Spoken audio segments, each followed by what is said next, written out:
오늘은 수의대, 치대를 합격하고 의대 수시 반수로 합격한 수시레시피 전속 입시 컨설턴트 분을 모셨습니다. 네, 안녕하세요. 안녕하세요. 간단하게 자기소개 한번 부탁드리도록 하겠습니다. 저는 2학번으로 수의대를 2년 다니고 수시 반수를 해서 2, 4학번으로 의대에 합격한 수시 레시피 입시 컨설턴트입니다. 우선은 수의대, 치대, 의대 모두 수시 전형으로 합격하였고 지원한 학교 모두 최저를 맞춰 들어가게 되었습니다. 그래서 수시와 정시 두 분야 모두 밀도 있는 경험을 갖고 있습니다. 그 밖에 저의 입시 경험을 바탕으로 한 칼럼과 책 같은 것을 조금씩 썼고 지금은 수시 레시피 전속 입시 컨설턴트로 활동 중입니다. 그러면은 지금 수의대랑 치대, 의대까지 한 번에 다 합격을 하셨었던 거네요.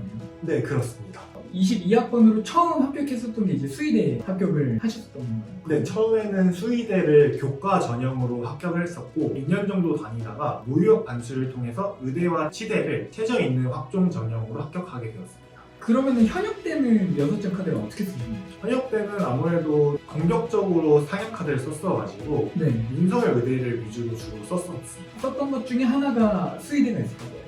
현역 때는 이제 6개 모두 떨어지게 되었고 이제 이제 재수 때 이제 수의대를 가게 되었습니다. 재수를 수시 재수를 하시던 건가요? 네, 재수 때 이제 수시 재수를 했어요. 그때는 수능 공부도 하시고 하셨고. 네. 그럼 내신이 한 어느 정도 나오셨습니까? 내신은 제가 학교를 다닐 때는 지금과 조금은 달랐지만 왜냐면 그때는 이제 미적분이나 과학 두 과목 모두 상대평가였거든요. 네네네. 그렇지만 지금으로 따지면 한 1.15에서 1.2 정도 내신을 가지고 있습니다. 와, 그러면은 그 정도 내신이었는데 현역 때 6강탈. 네, 그렇죠. 좀 충격이 좀 컸을 것 같은데요. 그렇죠. 저뿐만 아니라 가족들도 모두 제가 이렇게 육강탈을 할지 상상을 못했다고 하시더라고요. 그러면 그때는 아예 입시 전략을 좀 잘못 짰었던 거네요. 그렇죠. 그때는 그냥 아예 입시 전략을 제대로 타용하지 못했던 거예요. 재수나 반수를 좀 고려하고 그렇게 좀 공격적으로 쓰셨던 건가요? 사실 그것까지 고려하지 않고 처음에 현역 때 그냥 다 뭔가 붙을 수 있을 거라는 생각에 그렇게 지원하게 되었습니다. 그 기간 동안에는 계속 수능 공부하셨던 거겠네요.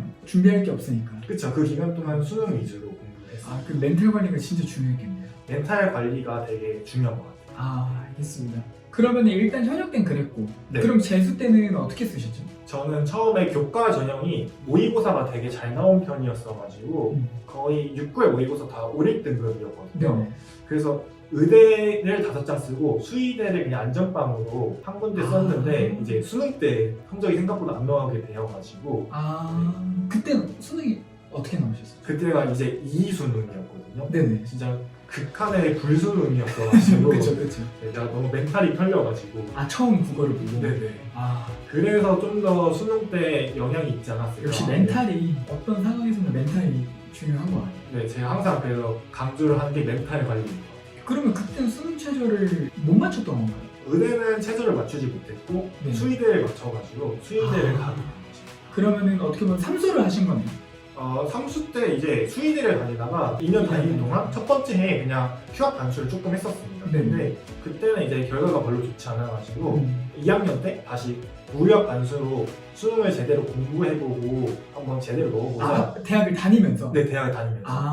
그때 이제 수능 성적도 어느 정도 나왔고 네. 다행히 합격을 하게 되어서 이제 의대로 입학을 하게 되었습니다. 수시 반수를 하셨을 때 여수장 카드를 어떻게 쓰셨죠? 그때는 이제 최소 수의대를 다녔기 때문에 네네. 의지 위주로 수시 전략을 썼는데 의대를 4개 썼고 네. 그다음에 치대 2개를 썼었습니다. 그러면은 이제 무휴학 이제 반수를 하셨을 때는 네. 그때는 조금 그 라인 조절을 하셨겠네요. 이제는 그때는 입시 전략도 어느 정도 알게 되었고 아무래도 학생부 종합 전형 같은 게 해가 지나갈수록 조금씩 퀄리티가 떨어진다는 것을 알고 있어가지고 네네. 현역 때에 비해서는 조금씩 조정을 해서 작성하게 되었습니다. 거의 3년 동안 입시 준비를 하셨고 그렇죠. 또 그 안에는 수의대를 다니면서도 하셨던 터라 그 기간 동안 수능도 3번 보시고 네. 그리고 수시도 3번 준비하시면서 메디컬 쪽 관련된 인사이트가 굉장히 많이 쌓이셨겠어요. 그에 관련해서 많은 정보도 알아봤고 계속 지망하였기 때문에 오히려 더 이렇게 추구했던 것 같아요. 고등학교 때 시절부터 지금까지는 좀 어떤 입시 스토리가 좀 있으셨었나요?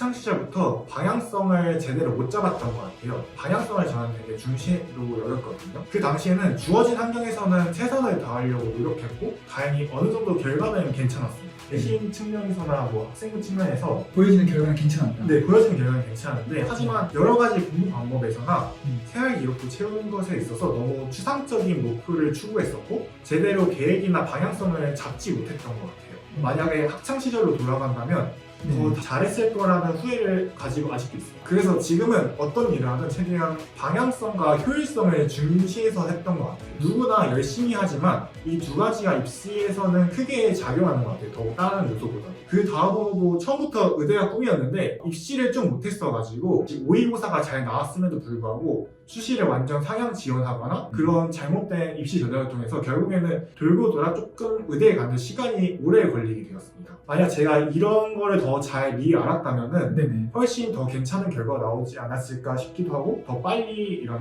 제 목표를 이루지 않았을까라는 생각이 지금 들고 있어요. 그러니까 사실 어떻게 보면은 네. 학력 때는 객관적인 내 상황에 대한 걸 이제 제대로 진단을 하지 하지 못했던 거고. 네. 그럼 그때는 입시 컨설팅을 따로 받지는 않으셨나요? 저 혼자 스스로 진행했습니다. 그때 수시레시피 컨설팅을 받았었다면 그게 좀 아쉬워서 가지고 입시 컨설턴트를 시작했던 것도 학창 시절 부족했던 점들을 이제 입시가 끝나고 보니까 너무 아쉬워서 네네. 다른 학생들도 이 길을 안 걸었으면 좋겠어서 이렇게 일을 시작하게 된 것입니다. 사실 굉장히 좀 학교 안에서도 특이한 케이스일 것 같은데. 그렇죠. 많지는 않죠. 네. 보통 제가 재수 생활 오래 했으면서 거의 저밖에 그렇게 장기간 수험 생활한 친구는 없었던 것 같아요. 그리고 또 그것도 수능이 아니라 수시로 그렇죠. 또 이제 활용을 해서 또 합격을 하셨고 또 학교도 사실 이제 네. 수도권도 아니었고 이제 지방 쪽이셨다 보니 어떻게 보면은 그 경쟁력이 어느 정도는 갖춰져 있어야 또 그 경쟁력을 뚫을 수 있었을 텐데 또 3년 동안 또 학창 시절에 잘 해놓은 게 있어서 이제 좋은 결과가 나왔던 것 같아요. 네. 그럼 앞서 말씀하셨던 그 방향성과 효율성 이 두 가지가 굉장히 중요하다고 말씀을 해주셨었는데 그것과 연결되는 질문일 것 같아요. 본인만의 입시 전략과 그리고 공부 꿀팁 그리고 공부 방법이 있다면 어떤 것이 있었을까요?